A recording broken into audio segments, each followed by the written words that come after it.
Hey guys, welcome back to Frequently Asked Questions, and in today's video, I'm going to explain to you how you can apply for the Tesco Club Card. Basically register for the Club Card. It's really easy and simple, guys. So you can either use the Tesco website or you can do it in the Tesco app, okay? So let's start with the website. So to apply for a Tesco Club Card on the website, you want to basically go to the Tesco website and then sign in if you're already registered for the online shopping for Tesco. And if you're not registered, guys, you just want to fill in your details in the right hand of box.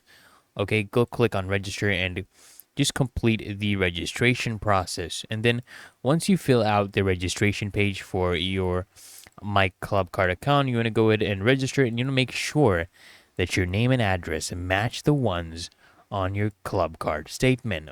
Okay, and you can also do a registration in the Tesco app. So you want to download the Tesco app from the App Store or Google Play, and you want to select I already have a Club Card and I like to link my accounts, okay?